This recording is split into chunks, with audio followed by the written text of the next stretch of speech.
Good morning and welcome to the Camnet Breakfast Show today, Monday, 8th August 2022.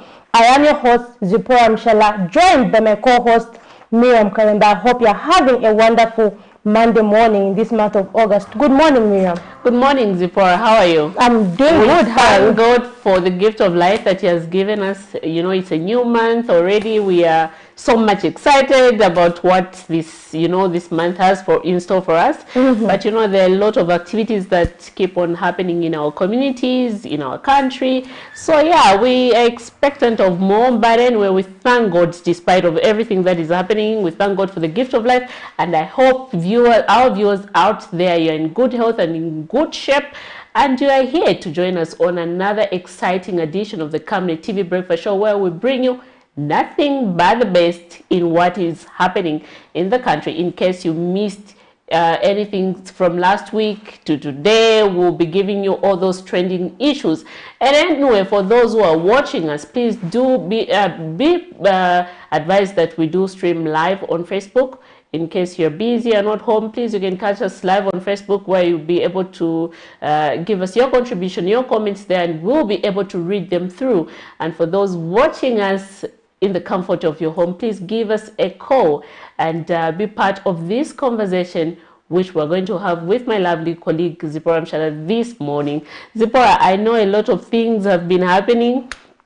Anyway, before we go much into details, like as routine everywhere, always in the morning, what do we have with the doctors?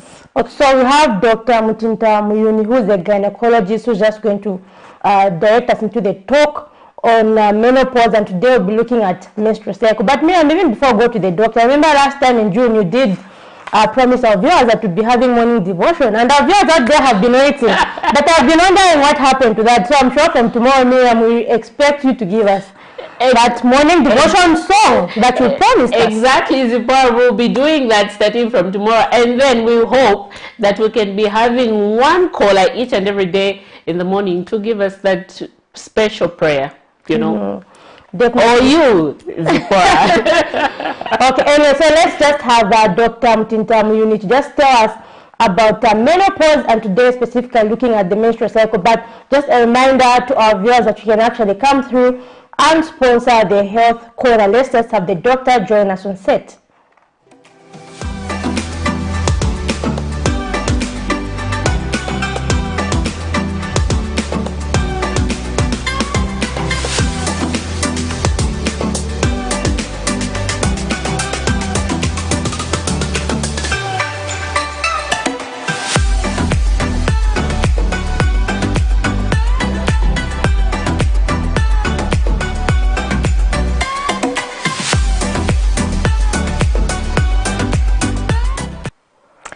A blessed morning to you all. I'm Dr. Mutinta Muyuni, gynecologist from the Medical Women Association of Zambia. And I'm here to talk to you today about the menstrual cycle. Now, this is a very important subject, an often shunned topic, shrouded in secrecy and quiet, sometimes shame. But we should embrace our beauty as women. We should embrace our childhood, our womanhood, and our senior years. So we're going to spend this week discussing this shrouded secret and unwrap it. We're going to talk about the menstrual cycle. What is it exactly? Every girl baby is born with ovaries and a uterus. Of course, there are different extremes. Some people have female exterior but may not have the uterus. But today we want to talk about what is the majority of the situation and not the exception. When you are born as a young girl, you have ovaries that have multiple eggs, and they continue developing until you reach a stage of menarche, a special term that marks the beginning of the menstrual cycle. At menarche, a woman starts her monthly bleeding, or it is characterized prior to this by ovulation, release of our first eggs, and then if a pregnancy does not occur, which implants in the uterus, the lining which has thickened in preparation for receiving this pregnancy, then is shed off, cleans itself up in readiness for another possible pregnancy. Of course, I'll warn you that at this stage as young women, we want ourselves to prepare for the event of pregnancy.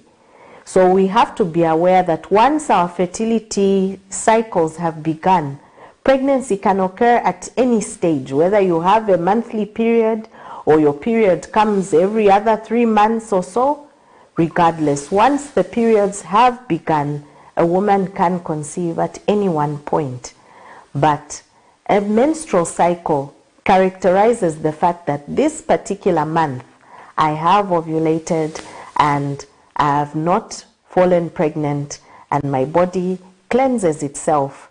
For a few days I will be bleeding to different degrees, and this will come to a stop, and then my body again will start preparing to release the next lot of eggs. Now, in our culture as Zambians, in this period of time, we are taught hygiene in our homes, how to look after ourselves. We are taught to avoid the menfolk, perhaps because of this risk of pregnancy. Many times, the women or the young girls tend to be shy about what has happened to them. But you know what? It happens to all of us women. And we should embrace this fact. We shouldn't run away from it. And I think one of the challenges we have, even with our girl children, discussing our sexuality or our womanhood, is because this index landmark in our cycles, in our lives, is regarded with shame. But I'm here to tell you that there's no shame about it.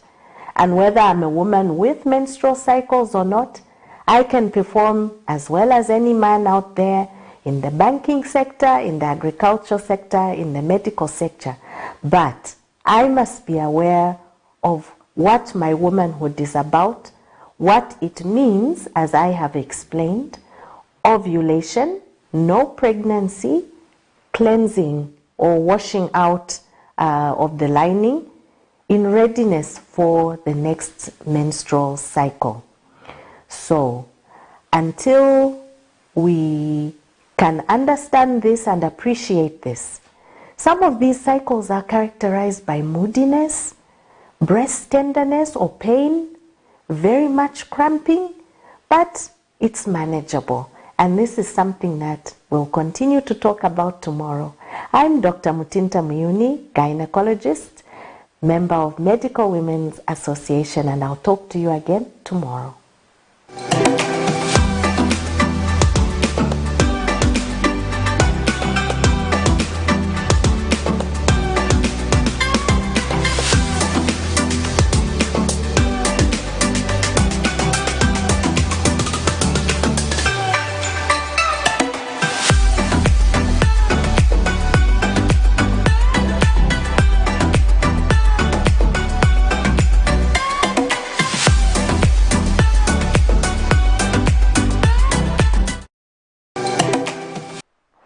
So that was Dr. Mutinta Muyuni, who's a gynecologist, just taking us into the menstrual cycle. So today you've heard mostly it was introduction, but as we go forward, we're actually going to dig deeper as the week goes on. And just now we're going to take a look at the money market so that we can know how our kwacha is faring in comparison to major international currencies. So let's just take a look at the money market. So we have the Great British Pound, which is buying at 19 kwacha 14 ngwe, selling at 19 kwacha 51 ngwe. The United States dollar, which is buying at 15 kwacha 91 ngwe, selling at 16 kwacha 22 ngwe. The euro, which is buying at 16 kwacha 15 ngwe, selling at 16 kwacha 47 ngwe. The South African rand, which is buying at 0 kwacha 95 ngwe and selling at 0 kwacha 96 ngwe. So that is your money market. As you can see, the United States dollar is on 15 kwacha on the buying side. Miriam, your thoughts? Yeah, it's good, Deborah, that we have continued to head in the right trajectory when it comes to the foreign exchange there with how our kwacha is performing, and we hope that in due course we'll be able to see massive changes and improvement Yeah, and I think a lot of people, especially those in the business sectors, it's what they are hoping for. Yeah. But for people who are keeping dollars at home, it's bad news. It's bad for them. They better change those dollars now. Bad for them. But those who are into business, I'm sure this is something that they really, really want to see, and as we go forward. Yeah. And just a reminder that you can actually come forward and sponsor the money market, just like the health segment. And moving on, Miriam, when you're looking at zooming yesterday's stories, we saw a story, actually it was from the other day, Saturday morning, when this incident happened, just here in Lusaka and Salama Park, where a 19-year-old man, he's a man at 19, isn't it? Yeah. Is alleged to have killed his own parents due to alleged drug abuse. Your thoughts on that story before we even play it? Yeah, Zipa, when it comes to drug addict, I'm sure we have quite a number of times spoken about the dangers of drug abuse, and we have carried several stories in Kanyama in different compounds where, you know, young people have been turned into, you know, others into almost completely insane because of the excessive abuse of drug intake. And this is a very sad situation that we see young people, despite knowing the dangers of such vices, they have continued to take part in such. But anyway, moving forward, we want to see, you know, like people like the Drug Enforcement Commission and other stakeholders coming forth just to bring more programs in communities and how they can educate young people on the dangers of drugs. But all in all, it's also up to the parents to help their children, and also just to keep in touch, keep in check of your children. Who are they going out with? Who are they associating with? And especially at night, what are they going to do at night in groups? Exactly. So this is something that we should, as parents, the way I'm saying, we should as parents. Really. Let's take a look at that. Exactly. The streets are quiet and the neighbors are still in shock following the death of a couple of Lusaka's Salama Park who are believed to have been gruesomely murdered by their 19-year-old son, who is also said to be a medical student at a named institution. Behind me is the house which the couple occupied, which is also allegedly believed to be the crime scene where their life was cut short. We couldn't have access to the premise because it has been locked down by the police for investigative purposes. But we went further to talk to the neighbors of the couple, who have described them as a loving and caring couple and are still traumatized and in shock at how they were gruesomely murdered. Vanari vamushe maningi kuyambira vamdara vamami wose panali bevuto eliyonse vanakuteretera nkhuku kutoka kufamu zolima kudara ufuna kukongora usakongora pasetu zapa ngatuna kashimani ni kashimani bati vamene vinachitika mairo sinaone mushe mamini. The neighbor has also described the 19-year-old adult juvenile as being on the quiet side, who he says barely spoke to anyone in the area. Sakamba na muntu mgaizu yoga sakamba na muntu but in another goni nuka kuma 15 hours nidaba cruiser ili hapa vatoka na muntu uko alibeshetu amnyamura bwa kumtaya mkuru nichanchitika ati apa ya mai wake na tatu wake, so chinanwa maningi ndo kumtima kwanga mami kulibe amai kulibe. According to police spokesperson Ray Hamonga, the couple was in the process of taking their son to a rehabilitation center as his behavior had become bad. During early hours of today, 6th August 2022, while asleep, a female juvenile age 15 who is a sister to the suspect heard some noise with a bang and someone screaming, but ignored as she thought it was her father trying to take her brother to the rehabilitation center because they had mentioned earlier of taking him to the facility as his brother's behavior had become bad. The crime has sent a shockwave wave to many Zambians, as such is not common in a country that calls itself a Christian nation, where an adult juvenile overpowers his biological parents and allegedly murders them in cold blood. Could mental health challenges be taking over the young generation, and what does the country need to do to win the fight against mental health? Camnet television will continue to follow up the matter to its logical conclusion. Prudence Chota, reporting for Camnet TV News. Such a very sad story out there where a young male adult allegedly is said to have, or reported to have allegedly murdered his parent, both parents. A story coming from our colleague Prudence Chota. It occurred in Salama Park. A very, very, very sad situation there. Zipporah, earlier before we played that story, we were talking about how parents should come forth, and just help their children, get the rehab, the necessary medical attention that they need to, if they are found in a situation where they're abusing drugs. But your thought on that, Zipporah, given the fact that, we have continued seeing the increase of numbers of young children, especially the boys' side, abusing drugs. Yes, definitely. So that's why many stakeholders have actually been calling for these rehab centers to be put in communities, and just for random raids to be undertaken in places suspected to actually be where these people are selling drugs, because we find that they get these drugs from places like, they've got dealers from places like Chivolia and all those things, they supply them. So I think we really need to do more as a country to make sure that we actually reduce this drug abuse. And really one thing that caught me was where he was saying our parents have died of COVID. Yeah, but if they've died of COVID, why do they have bruises? Why do they have blood on them? That just shows his mental state altogether. Yeah. But anyway, I'm sure the courts are to decide if he's the one who killed them or not. The court has to. The law enforcement have said investigations are still underway, and we'll see where the story would lead us, what exactly transpired on that night. But anyway, that also tells you that there's need to call for mental facilities, mental health, their sensitization on people. This is very important. Anyway, moving away from that, this is now where we open our phone lines. And our viewers out there, please do take part by calling us in and give us your contribution on our topic this morning. What do you think about the reduction of the bus fares?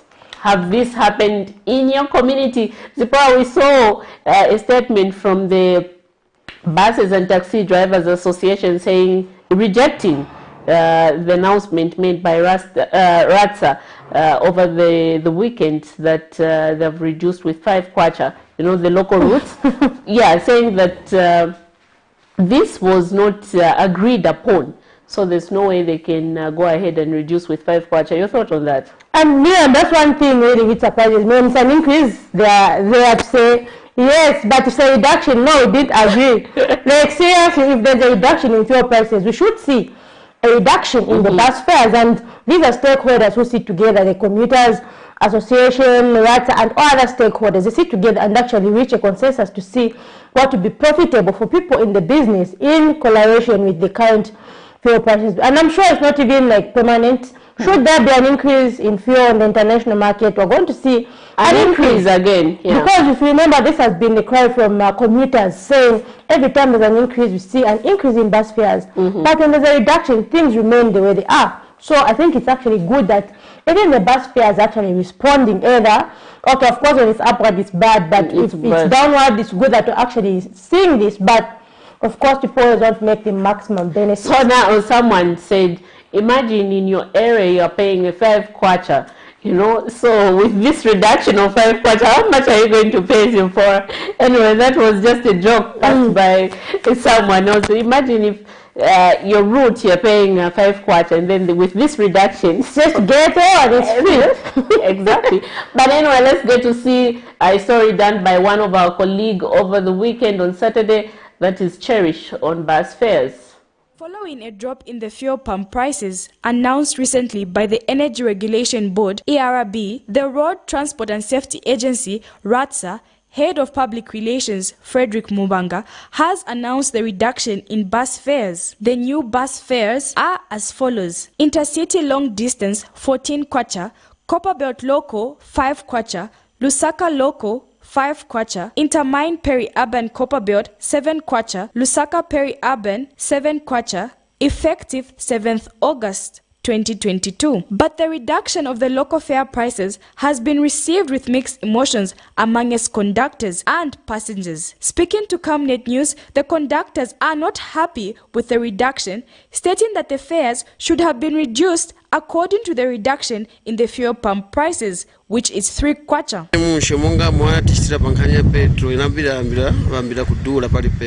So my fare charge, pali fare charge, wafuna chisako 5 kwacha. And then kupeto chisako 3 kwacha. Sedzanka na res, anes ma cashing neve wachoseko. Ndastinga kwani samunga kwa mbo cashing andama zoko wana pay wachosako 5 kwacha. Zambo short and ramandeyo. The viti controls up because it's meaningless. The wachita, even though parents wana kila fuel, na pape wachosako. Monga mabuses ya mloti, kulibe yashita benefit. The people that are benefiting ndiva jamu station. And a lot of people mu station makangiwa kulipira pa fare chat. That's why babwera ko road. Then ko road ko babwera ko roza mtengo wa zona. It all brings about conflict na ndeo. Kozi muzambo shusha na mbasi acho 100 kwacha kupempa na 10 kwacha basi 17 kwacha pempa shani. So it's all meaningless kulibeve vipangika. Meanwhile, passengers who are pleased with the reduction tell Camnet News that the reduction hasn't come at a better time because transport had become expensive amidst the high cost of living in the country. The reduction in fuel prices is a welcome move, but I don't see it being welcomed by bus drivers with immediate effect. You know, for example, going to Mtende from Chilenje Market, we pay a 7 kwacha. So if they say they have reduced a 5 kwacha from all local travel fares, which means from here to Mutende to be a 2 kwacha, which is not a realistic thing. So if we wash a fuel price, let it be so cardinal kuma bus drivers to understand that na when for washa mutengo, they should not stick to the old price to say from town to Chilenje should be 17 kwacha.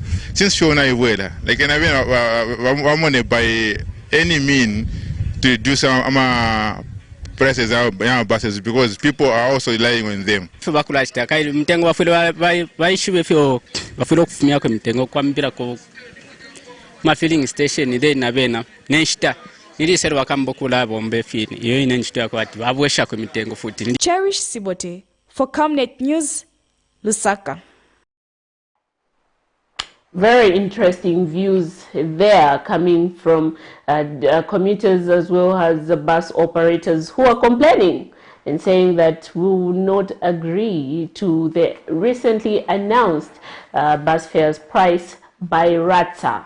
Anyway, your thought on that, Zipporah. But anyway, before I get your thought on that, we have a comment from one of our Facebook viewer, Mwemba, who is saying, good morning, ladies. You look great. Thank you so much.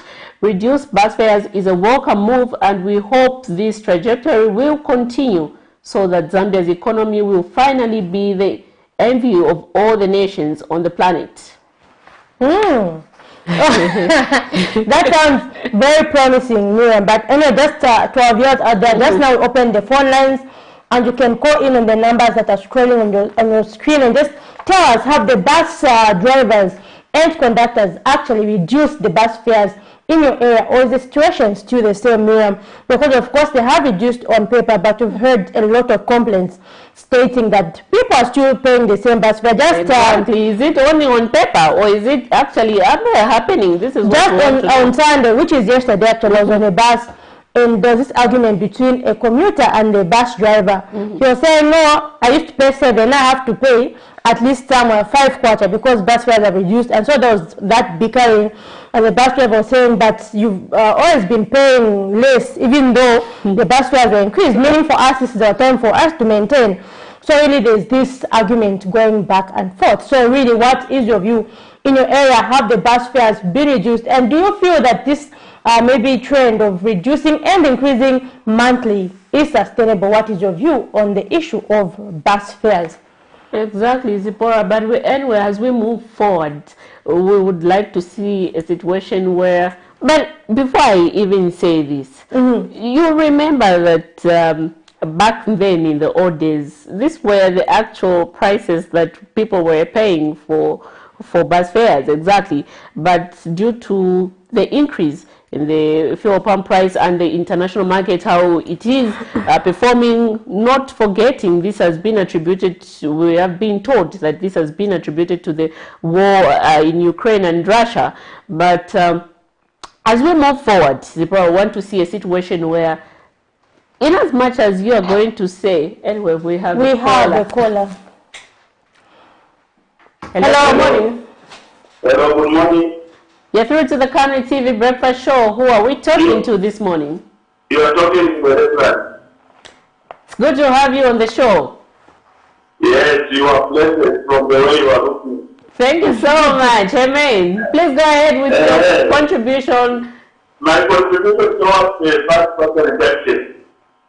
I think there is no logic in that.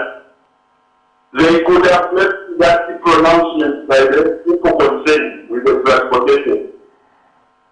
Not being announced by the probably, I'm not going to mention the name. So, the best way is to sit with that, the association comes up with the right pricing. Because that is not going to bring conflicting differences between the customers and the bosses. So I think they must come to the table so that they put things right. I think that those are my contributions. Thank you so much. I'm here about just wondering, they put things right. Exactly what does a caller mean? I think maybe he's talking about, according to the Road Transport Safety Agency, RATSA, said they had the stakeholders engagement meeting, and then we saw the Bus and Taxis Association saying they did not agree upon this, this move that they should reduce with this huge percentage of 5 kwacha, the agreed price now. So maybe I think maybe he's trying to say, I perceive, he's trying to say they did not agree. They did not come to a consensus of saying, okay, this should be the case. So, and if you get on a bus from town going to wherever you're going, you're still paying, for example, if you say that's town Mutendere, it was 16 kwacha and it is still 16 kwacha. Yeah, but it's supposed to be 11 kwacha. Exactly, because according to the statement released by RASA, it said effective the 7th of August 2022, which is yesterday. Which was yesterday. So we need to. So if I now down to them, it should be 11 kwacha. Exactly, the changes should be seen. So we hope that is the case. That is not the case, actually. That is not the case. Most of the routes are still, especially if you say here, Lusaka, Limata, most of the routes are still charging the same. And that's one thing whereby I think we as commuters also need to unite and say, if you're not going to follow this directive, we're not going to get on your bus. But you find everyone is there, even lining up to get on buses. And just like from the story we played there, we did see a lot of commuters say, at least this will lessen the burden on us, because looking at the high cost of living, we should not forget about that, Zipporah. But if you're going to make us pay so much money, it's a and that's one thing I love. For example, if you look at the University of Zambia there, those students are the ones who actually tell you the price of the bus. I remember the time I was there, we used to pay as little as 2 kwacha. Wow. For the bus, you just stand as a group and say, we're not going to get on because, a conductor, they want to leave a huge group. We say, but that was somewhere 2016, somewhere there. Bus fares, they not. But if you stand together as commuters and just say, we're not going to get on. So everyone knew that at Unza it was 2 kwacha. But so if we as commuters are still going to continue getting on these buses when they're telling us, for example, Miriam, some routes, is it Salama Park, 18 kwacha? How much are you going to pay per day? That's 18 kwacha. Exactly. which means like somewhere same with Lilai, it's 18 kwacha. Imagine from town. And then now if in the morning you need to go from your work, and then work from town. Exactly. Now imagine how much you're going to be spending in a week. It's really something else altogether. That's why if you check Miriam, I've noticed that the number of people working has actually increased. And just on the other side, it's actually healthy. You exercise in the morning. And you know, especially those who live the Kanyama route, yeah, along Kanyama, John Leng, somewhere there, you'll find a lot of people walk. But you know, bus prices they're very low, very, very low. Anyway, we have a caller, Zipporah. Hello. Hello, good morning. Good morning, madam. You're through to the Camnet TV Breakfast Show. Who are we talking to this morning? You're talking to us. It's good to know that you're watching. Please go give us your contribution. My contribution is, first of all, mnaambia polisi wakana wakati kama nani kama pate wachitaikiri wachitakana wachitaikiri. So, and every time when they are increasing or reducing the receipt, and at the end of them saying, we have said that we have refused that we are not going to increase. So, it's high time Zambians will change the way of thinking. It is not the way we used to think. Law is law, and people now should be abiding by the law. So, guys who calculated the 14% and the 5%, it is like that. Otakiomba anye tatatizi pangira manamulo yake uchichibwela tawi la yesilakale. So those who don't follow, let them punish them. It's high time Zambia will become discipline, not indiscipline. Because the onions are Mambogani that Shawela Richi onions that we are not going to control our country, and our country will still remain in discipline. So it's high time now there is somebody who is controlling things, and when something comes up, let me follow it. So that the way they follow it, it increase the same day, the same minute, the same hour, they increase. That's the way they are supposed to do it. You know, you pay a lot of money from Chipata to something to 500 euro, go to 500. And the other thing we want to asking the Minister of Transport and Logistics is not looking, let him also look at the fares that we pay on luggage. Luggage is very expensive. I'm asking him to go to this bus terminal and find out how much we are paying. Just a small thing, you pay 200 kwacha, 300 kwacha. So transport becomes expensive. We're not looking at the fares here. We have to look at the luggage as well. Coming up to the drive, madam, compare the children. Unaona kama mfadhili kutoka kuchukua ndio tukapokea ku Mexico robot. So we have to look at the source. Which one is the source? Those people who are kuchukua ni wanaona kwa kutoa tena. Alina drama kwenda kwa America au kuchukua kutoka kwa Kenya na Madrasa. So it's very important is supposed to look at the source. Let's not be reactive. Let's be proactive. Those people in Djibouti are innocent. Let's look at the source. What is the source? Who is taking the drugs from there? The drugs are coming from Kaplonga. The drugs are coming from Salamapat. Going to Djibouti, and the children who are rich, and you find out that those children who are rich from the rich company family to go to Djibouti and find those drugs from there. And from other lower places, these are lower or higher places, the places where you material, they only want the Bama drugs. You are not one of the materials. It doesn't change. We are too docile. We are too sleepy people. You know, people say, Maputo, Machinji, Maputo, every four. So then people just talk, they don't even know what they're talking, that's why it's talking. Let's change our attitude. That can change in a twinkling of an eye. Why? It is because the men right in my office gave us one another. We are not looking at the people in the offices. We are looking at the people who are outside there.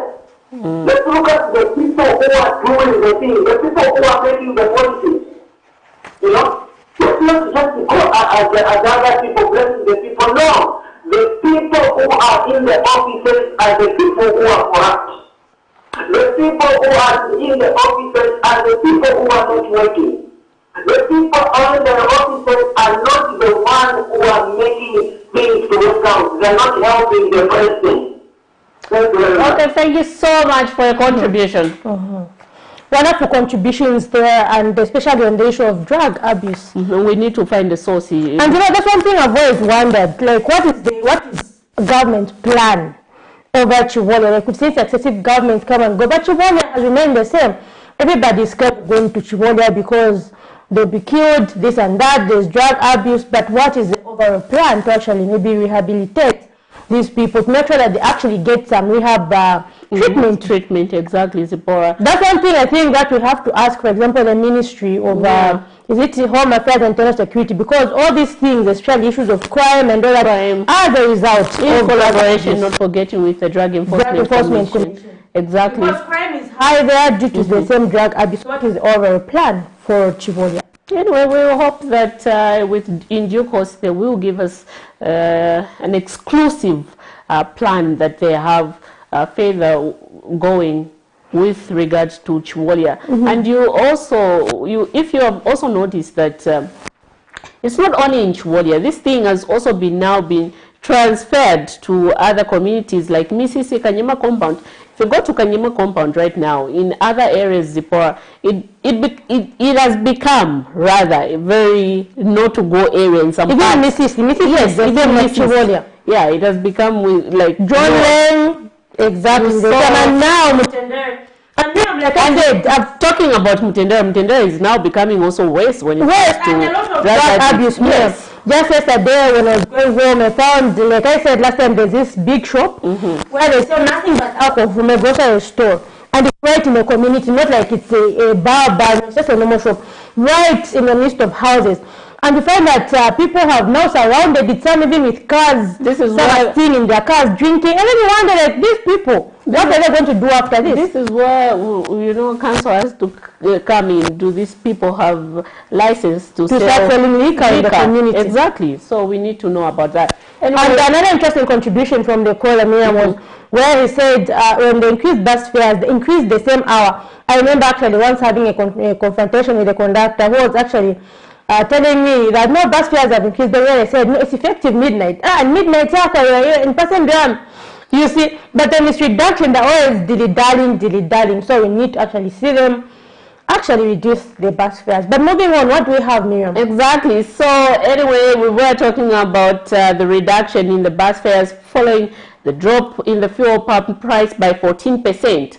For intercity routes, 5 kwacha for Copper Belt and Lusaka local in other towns, 5 kwacha, and for the Copper Belt and Lusaka intercity pre-urban routes effective Sunday, the 7th of August 2022. So these were some of the concerns that people were bringing forth, and bus operators saying that we reject this because we did not agree upon. This statement came from the Bus and Taxi Owners Association of Zambia over the weekend. But anyway, moving away from that, we are still going to be getting your views with regards to that. But right about now, we go to our next segment where we are going to be talking about the importance of the Child Code Bill with our next guest in the studio. Let's just play this clip on Advocacy for Child Justice, where they were talking about the recent Child Code Bill, which was tabled before Parliament. And did it pass third stage? Yes, third reading is just waiting presidential assent for it to be passed into law. So I'm going to break it down for you what the Child Code Bill is and the benefits it will have to the country. And keep in mind that we've had a lot of defilement cases in the country, but this Child Code Bill actually aims at strengthening laws against such crimes. Anyway, let's just take a look at the story and join us on the other side as we discuss the Child Code Bill in relation to the number of increased cases of defilement as announced last week by the Zambia Police Do stay tuned in. Let's take a look at the story. A long time ranked poorly on the Child Friendliness Index by the African Child Policy Forum, and as of 2018 it was ranked at number 48 out of 52 countries. This is due to inadequate laws and policies that deliberately promotes children's welfare. And in order to address this, Cabinet has approved a Children's Code Bill 2022, which is aimed at reforming and consolidating the laws relating to children, among other things, a decision that has left many children's rights advocates commending the government for the step taken. Advocates for Child Justice Executive Director Josephat Njovu says Cabinet's decision to approve the Children's Code Bill 2022 for publication and introduction in Parliament during this sitting should be commended. That government has actually approved the Children's Code Bill for publication and introduction into Parliament for its enactment. This is a milestone for the country, and it's a milestone for the children of Zambia and for civil society. We have been advocating for this bill for its enactment into law for a long period of time, and we must commend the government under the leadership of His Excellency President Hakainde Hichilema, for speeding up this process. Mr. Jovas further called on the general public to adequately equip themselves with knowledge about the bill and take keen interest in seeing it through the various stages, and also called on the lawmakers to support the children's bill and enact it into law to protect children from various forms of abuse and exploitation. I believe that the law itself will actually improve the legislative support or protective of children here in Zambia. The bill itself has provisions that are very progressive and aligned to internationally accepted standards.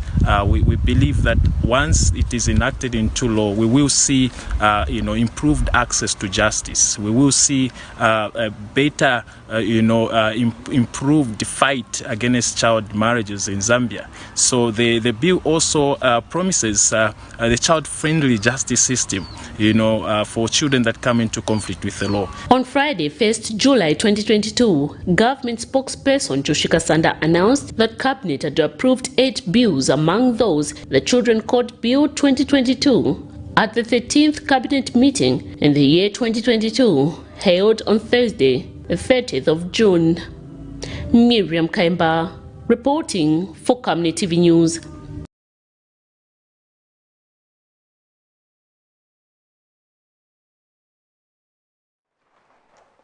Thank you so much for still staying tuned with the Camnet TV Breakfast Show, where we are looking at nothing but the best. We bring you nothing but the best, what is happening in the community. And right about now, before we went on playing that clip, we were talking about the reduction of bus fares, but now we move to another segment where we're talking about the importance of the Child Code Bill. And in studio this morning, we are joined by Advocates for Child Justice Executive Director Josephat Njovu, who is going to help us discuss in details what this bill is all about and its benefit to the children in Zambia. Good morning and welcome to the Camnet TV Breakfast Show. Good morning. Thank you for having me. It's nice to have you once again. Thank you. Before we go into details discussing what is the benefit of this Child Code Bill, what exactly is Advocates for Child Justice all about? Maybe you can enlighten us with more details. Of course. Advocates for Child Justice is an NGO that actually works with children that come into contact with the law. So basically, when we say that children that come into contact with the law, as you know that children come into contact with the law through a lot of issues. Some of them it's because of offending, because they have come in conflict with the law, they have offended the law, they have committed an offense. And then some of them, of course, come in contact with the law because they have been abused, so they are seeking justice, or they're actually victims. Some it's through family conflicts, because, there are issues that need to be sorted out within family, and they drag themselves into the courts of law or the police and all that. So that's what now Advocates for Child Justice comes in to make sure that there's justice for children, and our interest is the rights of the children that come into contact with the law. So we protect and we promote and also advocate for the rights of children. Mm-hmm. And under the Zambian laws, is it clear on who is a child for us to actually know who we should advocate for, who you should advocate for? Is the segmentation clear as to which age maybe constitutes a child? Yeah, of course, that's where, the Children's Court Bill comes in handy, because, for a long period of time, our laws have, had conflicts. We had, issues to do with a child being defined differently by different statutes of the law. I mean, the laws of Zambia, the constitution itself, in the beginning had issues in terms of definition of who a child was. But I think after the enactment or the amendment, Act number 2 of 2016 of the Constitution, there was now the child being, defined as a person that is was attained 18 and below, in the Constitution. But still, the subsidiary laws still remain defining a child differently.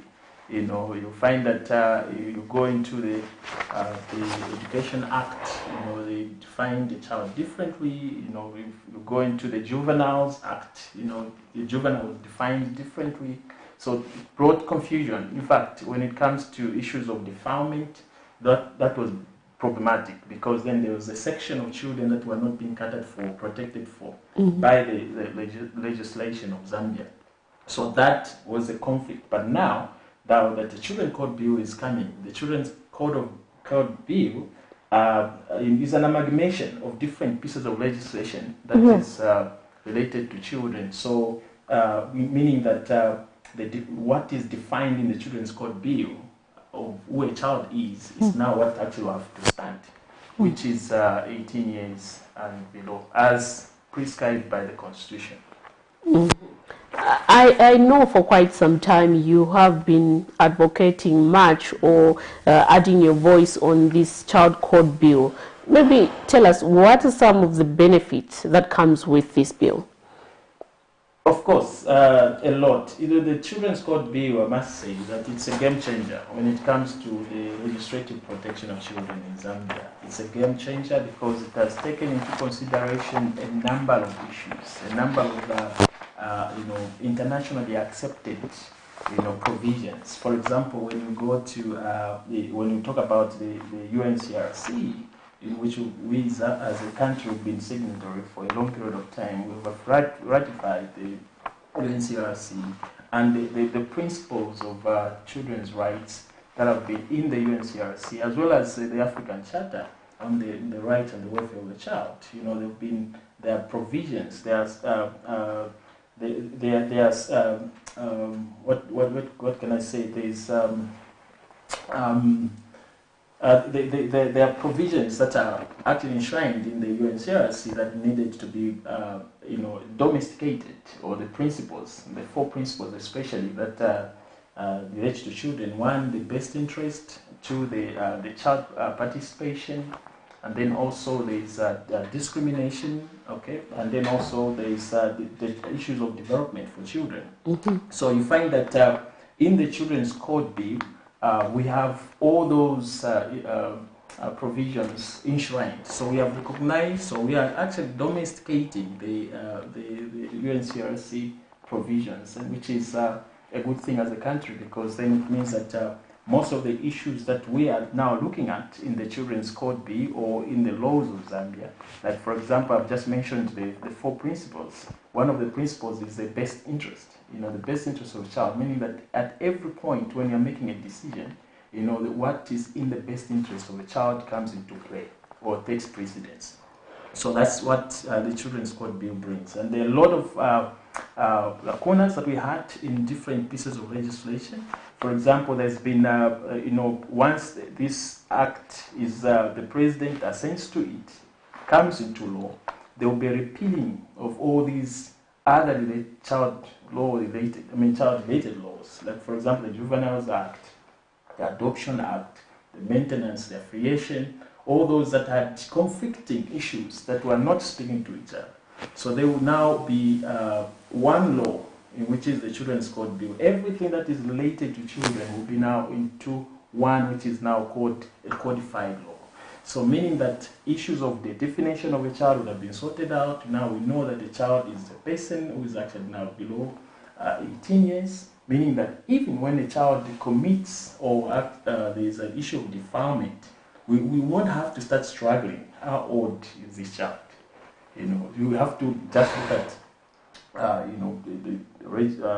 NRCs or the birth certificate and determine who the child is. And then also the laws should take appropriate action against the perpetrators. So meaning that some of these issues that we had issues with, or what was preventing access to justice for children, that actually will be sorted out.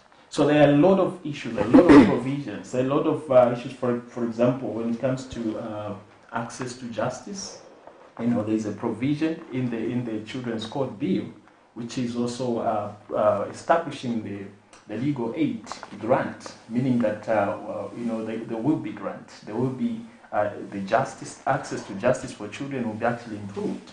A lot of matters. For example, also there is in the Children's Code Bill there is what we call diversion, which has for a long period of time the diversion, which is taking children away from the full course of justice, away to the service providers that will be able to counsel a child, give the child a chance to be rehabilitated and restored. In other words, promotion of restorative justice. So these are some of the issues that the Children's Code brings. Okay, now we have seen a number of defilement cases in the country, for example. Many are reported, but few of them are ever taken to the courts of law.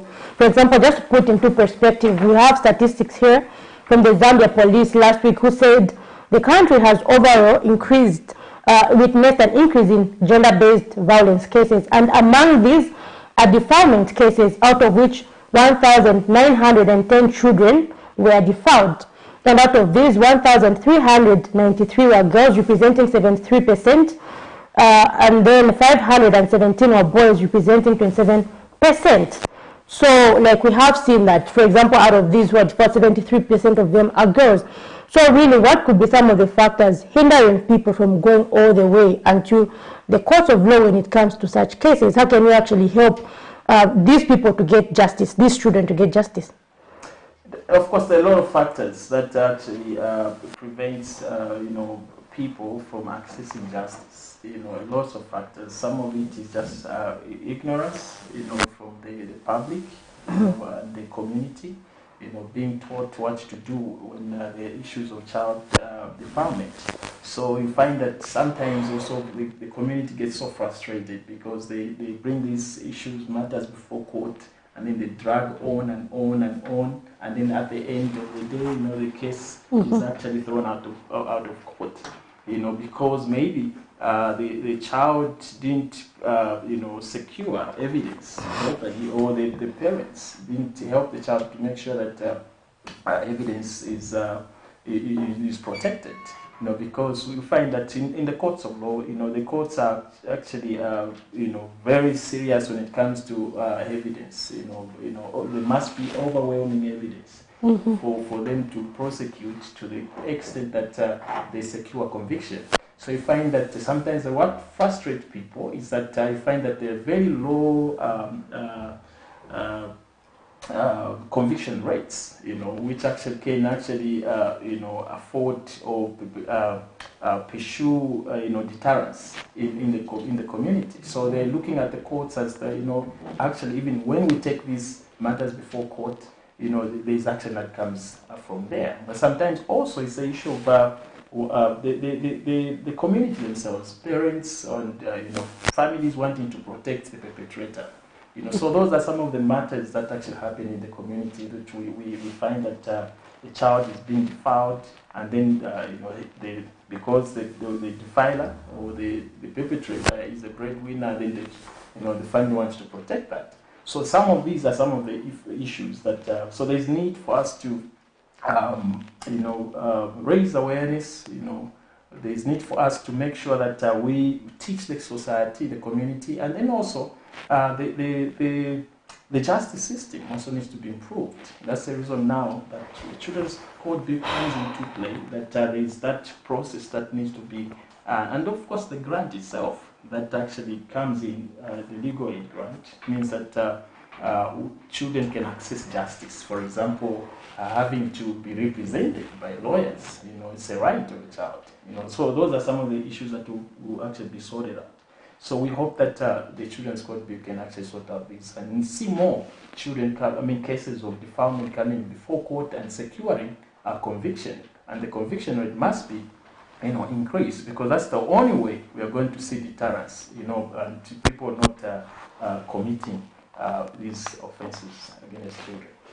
Interviewers out there, in case you're just joining us, we are discussing the Child Court Bill, which is actually just going to break down who a child is and many other issues concerning children in Zambia when it comes to early marriages and overall justice for children. We have, for example, many cases of defilement in the country, but do these ever actually see the light of day at the end of it all? And so maybe when you look at places like orphanages, are children protected against maybe sexual violence in these places? What's your overall analysis or overall view of places where children are actually vulnerable if they can be defiled in their homes? What picture would you like to see for places like orphanages to make sure that children's rights are actually safeguarded in these places? Yeah, of course, children are naturally vulnerable, so they deserve protection everywhere they go. They deserve protection in church. They deserve protection. It's so funny that, in fact, when it comes to issues to do with policies as a government and then also civil society, we discovered that most of the places, like church places, we do not emphasize when it comes to formulation of policy, child protection policies. For example, the church, how many churches do actually formulate child protection policies? Because it's any space where children come, because churches also host children. So we find that these churches, do they have policies that protect children, like the child policies? Do we have the government regulation when it comes to registration of these churches? Do they emphasize on making sure that every church has a child protection policy? Similarly with orphanages as well. The orphanages, they should have the child protection policy, which I know the social welfare department do actually have to make sure that happens. There's the minimum what do they call standards that every orphanage should have, and one of it is to make sure that the child protection policy is actually put in place. So in terms of whether or not the children get protected in these orphanages, that's another question. But we have seen a number of orphanages being closed up because there was a defilement, or the boss there, or the caretaker, or the child care person there actually defiled the child. So the children are just vulnerable in nature, and they are being abused in homes, they're being abused in schools, they're being abused even in orphanages. That's the reason why we need to have strong protective systems, or laws that will actually protect these children. Yeah. Have you, as stakeholders with, different stakeholders, come together to ensure that you sensitize people more on the importance of this Child Court Bill? Given the fact that a lot of people might not have knowledge about this Child Court Bill and exactly the benefits of what it brings to the children out there. Now, of course, we have had, sensitization in terms of what the Child Court Bill is, and we have had, engagement with the community, and then I think you've seen also Advocates for Child Justice, and then also other stakeholders, the civil society organizations. For example, we have the National Child Rights Forum, that actually constitutes different institutions, different child right focused organizations that actually sensitize and create awareness about the Children's Code Bill. You've seen us on social media or Facebook pages, and then also we also call communities around the table to discuss what the Children's Code Bill is all about and what it brings to the country in terms of the protection of children and promotion of the rights of the child. And the children being also part of this discussion so that they understand their rights as well. Yeah, of course. As like I mentioned, as civil society, we make sure that the children's rights are actually being promoted. And one of the rights of the child is the child participation. So children should not be only being informed, but they must be part and parcel of the process. So under child participation, for example, I mentioned National Child Rights Forum. National Child Rights Forum as a thematic area which focuses on child participation, and then we have also organizations that are specialized in child participation. So they engage children. We have symposium, we have workshops, consultative,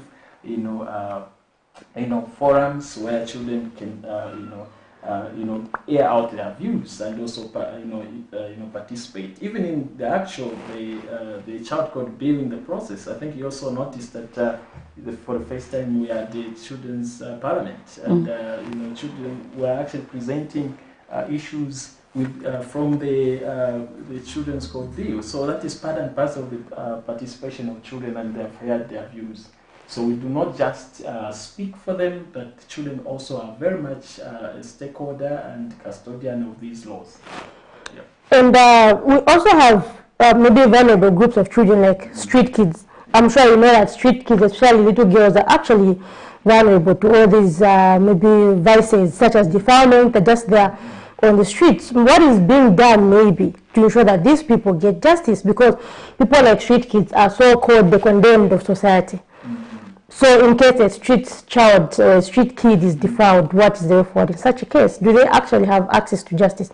You may need to know that Advocates for Child Justice was actually formed as a result of such experiences, because I think from back we had, by myself, involved myself with other organizations that had, street outreaches, where we're, dealing with children on the street, and then what we discovered was that, you find that you go there the next time, you find that the child is not on the street, and you find out from the friends are, no, I like Sogolo, or meaning he was arrested or something happened to this child. So we found, when we followed up, we find that there are very few cases of that such nature had attention from the powers that be, from the law enforcement agencies.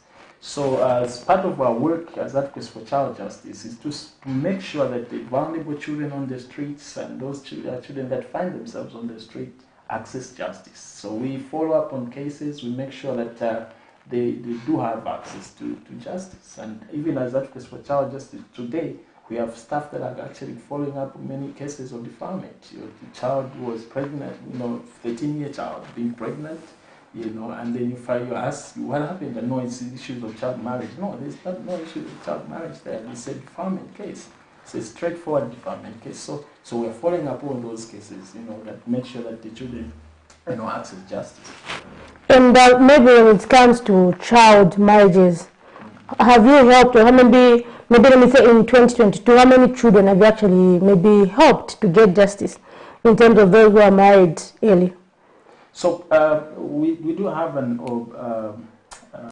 that is focusing on combating child marriage and child prostitution and Advocates for Child Justice. So we have a lot. How serious is child prostitution in Zambia? Seriously, it is, of course, very serious. Because people, we know we don't usually normally talk about that. Child prostitution. Yeah, maybe just delve deeper. Exactly. Yeah, of course, there is a lot of cases. We have withdrawn, for example, in the past few years, we have had about 1,000 500 cases of children that were withdrawn from marriages, and also child prostitution. And what causes child prostitution? Of course, a lot of issues. A lot of issues. For example, we find that families, broken homes. There's children not guided, not having parental guidance. Sometimes also it's poverty, as one of the drivers of child marriages and child prostitution. So sometimes also it's moral, values that are not being inculcated in children, and the exposure to a lot of things that needs to be dealt with within families. So there are a lot of matters that actually sometimes it's just children, they are so much this information that they are accessing on internet, and that it's not guided, so meaning that they get so influenced, peer influence and all that. So a number of factors that pushes children to find themselves into prostituting. You find we had just recently the case of the child was withdrawn from prostitution. They would actually be going on the street, because looking for money, they want to look good, and then they don't have money from within the family to support them. So they look for someone to actually begin to fund their activities or whatever they want to find, to have in life. They want an iPhone, they want all these nice things, and then the parents are not there to provide. So they begin to find guys out there who are able to provide something. So then in the end, they are offering themselves. So we have such kind of cases, and some of them, they fail now, they find themselves, they are pregnant and all that, then they want to get married as a result of that. So, and that's how come the child marriage issues and child prostitution comes in. And maybe talking more on the child prostitution, we have heard of schools, maybe high schools, named high schools, which I will not mention, where we've seen, we've heard cases of these pupils having sugar daddies, but these people actually in high school, maybe like 15, 16 and all that. So maybe what policies, and they're actually picked up from these schools. So what policies can schools maybe put in place to actually protect children? Because those are also regarded as children, given the fact that they're below 18. Because this is actually a really prominent issue, although people don't talk about it. It happens a lot in schools. Exactly. I know some named schools have actually been named this and that because these things happen a lot. So what should be the way forward for such schools? Of course, policies are there, the laws are there, to protect children in school. Of course, the Education Act has a lot of provisions that comes to, that protects children within school. Like I mentioned also that when you look at the provisions that in the Education Act, for example, Section 33 also criminalizes some of these issues. Some of it does also, in fact, sanctions against the parents or perpetrators that will be found abusing children. So those that are sugar daddies also, when it comes to blessers, the blessers, you call them blessers. So they still need to be caged. They need to be brought before the courts of law, and then especially if there's evidence that these issues are happening, you can actually bring them to before the law enforcement agencies and then also the courts, so that we deter. I think the problem is that the problem we have is that we most of the times we want to talk about these matters and end there. You need to take a further state to make sure that we bring deterrence, and deterrence can only come when perpetrators are punished. And they face the law and they are caged. That's the reason. That's the only time when we're going to see that these numbers, come to, at least reduced. Numbers of child defilement and engagement into these bad vices. Otherwise, the laws are there. They need to just be reinforced. Talking about child prostitution, I did follow up, though the case is still in court, of a 30-year-old man of George Township who was, he adopted 4 girls and then later turned them on into prostitution, so you would send them, to go and prostitute, and then later on given the money that they would make from what they would do. But how, if these girls are retrieved from you know, such situation. How do you think we can help them to move away from such mentality, given the fact that they were doing such kind of stuff for a long period of time? Of course, there are programs that need to be strengthened. For example, empowerment programs, in which also I think we will continue, referring these issues to the Children's Code Bill. There are provisions of strengthened programs within the government, to make sure that the children that require, support, actually they are, supported. So for those that are withdrawn from child prostitution, there is still, a lot of work that needs to be done in terms of to sustain them, away from such kind of vices, because most of them, of course, they fall into such kind of, issues because the economical situations. So, for example, if a child needed school fees and now school fees are no longer there, it means that the government or even stakeholders need to, find programs that will make sure that they support those children so that they do not go back into bad vices. So those are some of the problems that we have. Like at Advocates for Child Justice, what we have is that when we withdraw these children, we engage them into economic activities, and then we support economic support, our empowerment programs that we also target their households to make sure that we empower their house in some businesses, so that they raise money to support the child to go back to school. And then for those that needed to go back to school, we facilitate and make sure that the children that are withdrawn are supported. Also, we have the psychosocial support, counseling and rehabilitation programs that will help a child, emotionally, mentally reform, so that they see and look at life differently and inculcate good values in them. So the process is, it's not just a matter of withdrawing. It's just, when you withdraw a child, it's the beginning of a lot of work that you have to do. Because especially if, like you've just alluded to, that if a child, they've been in that act for a long period of time, it won't just happen overnight. It will take a little bit of time for us to make sure that the children are rehabilitated, reform, and then also give them the support that they need in terms of financial, if it is material, and also the shelter that they may require for them to completely turn around.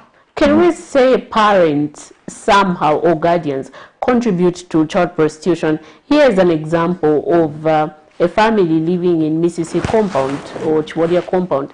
Then this is a young girl who sees her mother drinking every day and bringing different men into their home. Can we say parent or guardian contribute to child prostitution? Of course, people don't want to hear such kind of things when you're saying that parents promote, prostitution. But in a way, a child, like I said, children are just naturally vulnerable, and they learn a lot from the surrounding, the place where they live.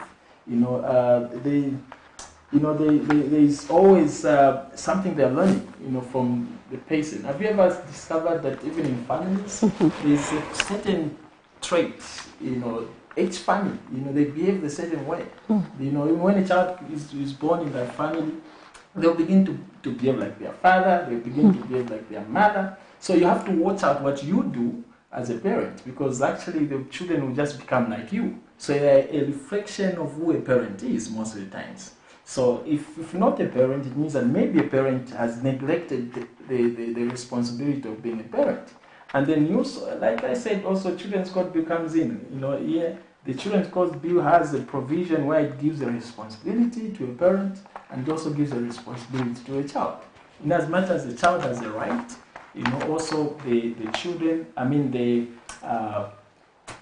children also have their responsibility, and the parents also have their responsibilities. So when the child is engaged in prostitution, then the parent also needs to be brought to be to the fore and find out exactly what is happening. Good parenting is a skill, and parenting is not as easy. I think for those who have children, those who are parents, they can attest to the fact that there is a lot of work in terms of you need to be very deliberate, when it comes to bringing up a child. and then the responsibility according to the law is actually on the parent.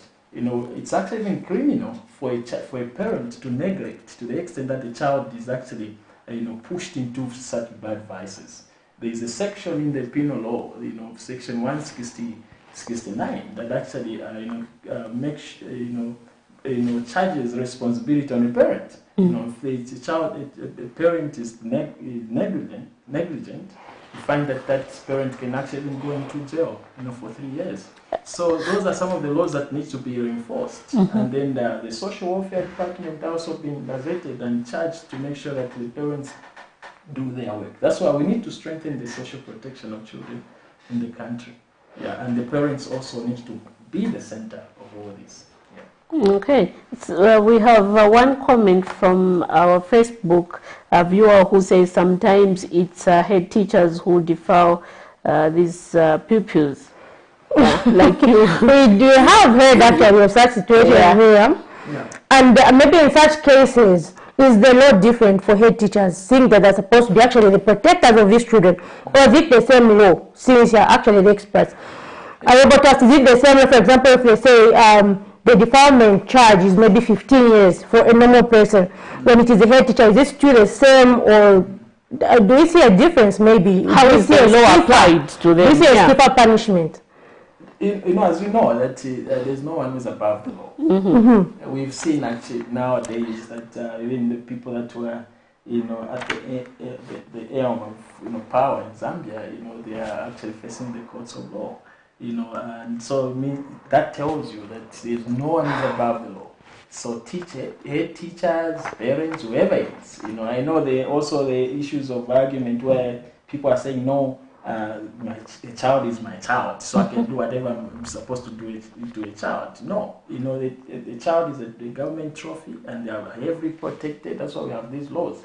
So whoever commits an offense, defiles the child, whether a teacher, a head teacher, you must face the law, and there's no law, there's no discrimination. Do we see maybe for example, is it the overall punishment when is around? Is it 15 years? Do we see maybe should we see people like head teachers who are supposed to be role models and protectors of the children? Should it be maybe for such people? Should it be like 20 years? So in terms of we shouldn't discriminate again, whether you are a head teacher or you are, that is discrimination, because I should not be punished because I'm the highest in ranks or the position at the school. I should be punished because I've done and committed an offense. So meaning that even when I'm a head teacher or when I'm a sweeper and everything, the offense and the penalty must be the same and must be treated the same way, so that you don't feel discriminated. So in that regard, I think what we just need to see is to see that the law enforcement agencies, regardless of the position of the individual, they still need to make sure that they face the law. Yeah. But is 15 years enough? That's the average. Is 15 years enough, given that cases of defilement come with many factors? It can be pregnancy, it can be HIV and AIDS, and all these other things. Is 15 years average sentencing enough, or should you actually see a life sentence? Well, in terms of being enough, I may not be, I don't know how I can say it, but I feel that there was a time when we had this law, the sentence was very lower than 15, remember? And then we began to push as civil society that you need to increase, the punishment, or in terms of the sentence for defilers to deter would-be defilers. But what we have seen is that still, even after increasing, we still have cases of defilement. There's been a report. I think you've seen the report which has been recently been released by the police. You've seen the number of cases still high, even though there's been a record of 35 cases in reduction. But you see, you're talking about in thousands.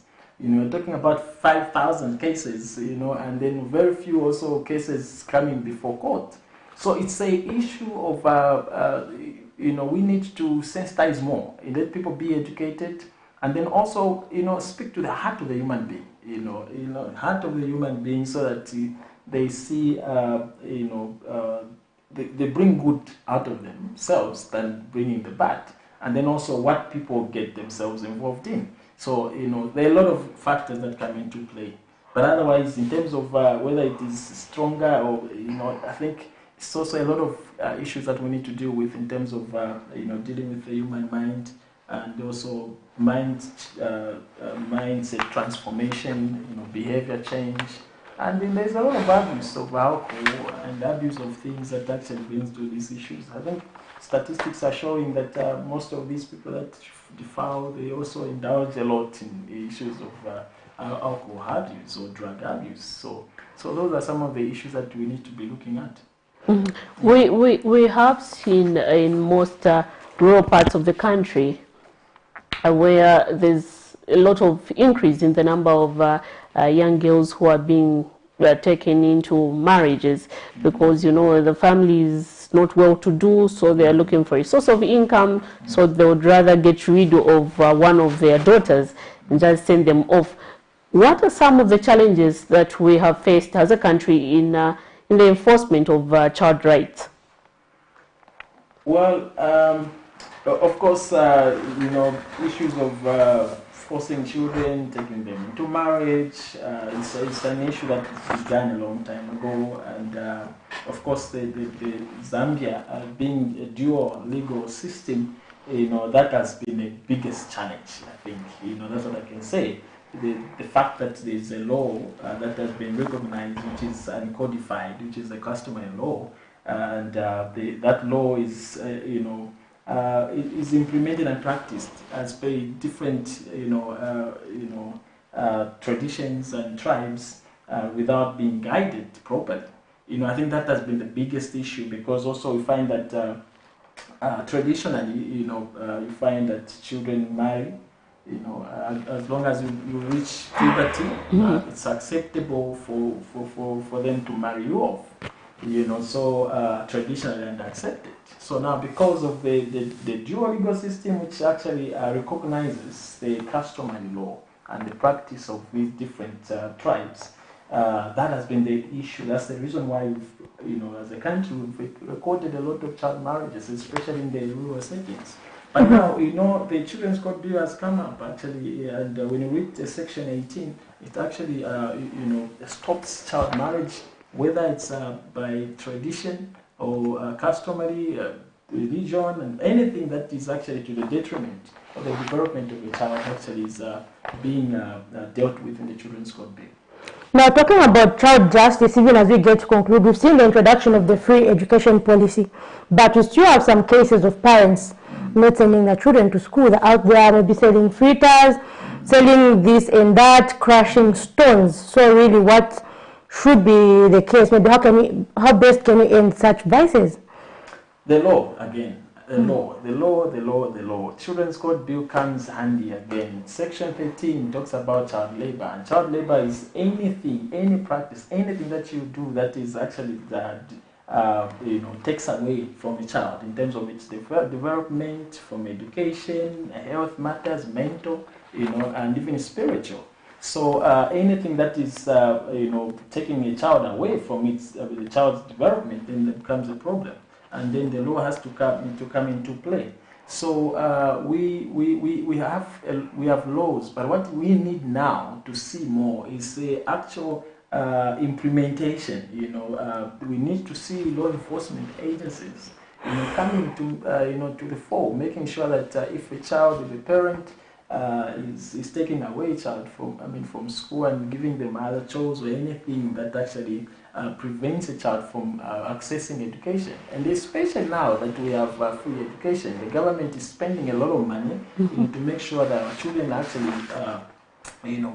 go to school and they develop to secure a better future and a better Zambia. And then a child is actually preventing, that is against the law, and the law must come into play.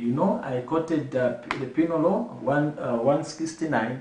That is also has to come into play. It means that the parent has to be charged, and then they have to be brought before court or before the law enforcement agencies. The social welfare departments must be alert and make sure that they do what they need to be what they need to do to make sure that the children are protected and they access the law. Otherwise, if we do not work together in concert with different stakeholders, the social welfare, the government line ministries, the civil society, you find that even with a good law, we can actually go nowhere.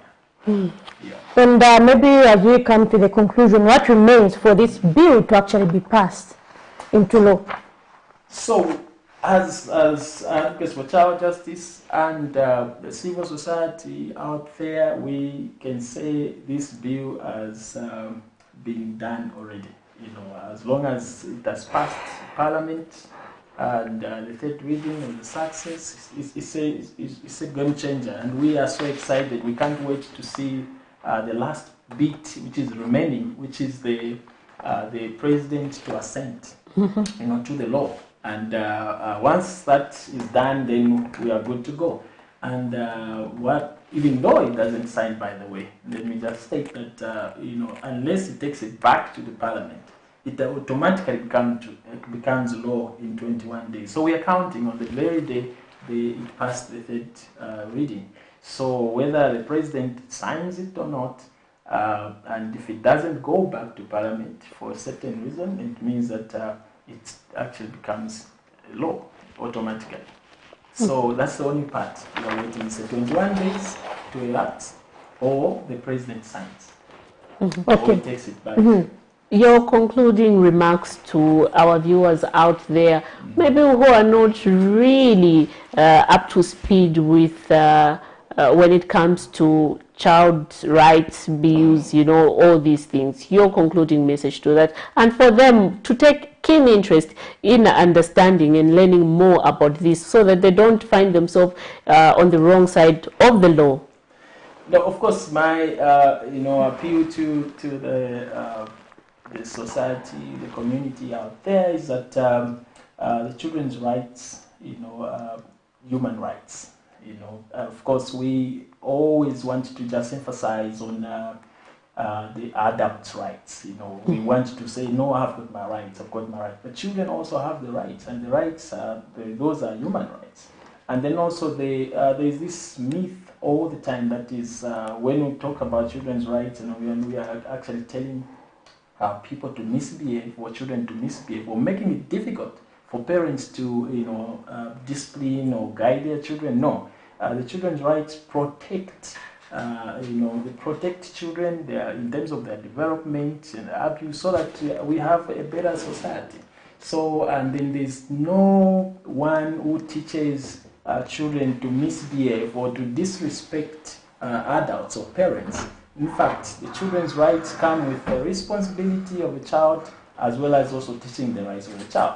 So my appeal out there is that let's support the bill. Let's read the bill also, the children's rights, the children's court bill, so that we are aware of the consequences, just in case.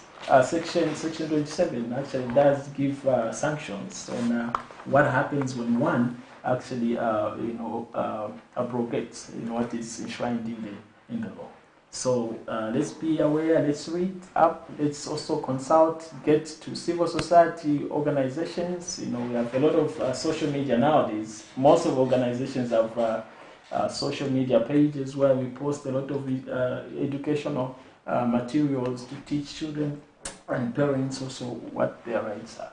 Like Kitty said, ignorance is not an excuse. People have to read and know, if I do this crime against a child, these will be the consequences. One, I didn't know or not, the law is the law. So that has been a very interesting topic. Thank you very much for coming. Appreciate. Thank you so much for having me. Thank you so much. Looking forward to coming back. We will invite you. And to our viewers, this is where we come to the end of our breakfast show today. Earlier, we were talking about the reduction of bus fares, and a number of you actually called in to contribute. So we're grateful for the contributions both via call and on Facebook. Miriam? Yes, exactly, Zipporah. I wish we could delve into more talking about the importance of this child court bill. But anyway, this is where we come to the end of our program this morning. And in studio, we were joined by Advocates for Child Justice Executive Director Josephat Njovu, who was helping us discuss more in details about the importance of the child court bill. For me, Miriam Kaimba, and my colleague Zipporah Mshara, with the rest of the entire production team. It's bye-bye and God bless. Thank you.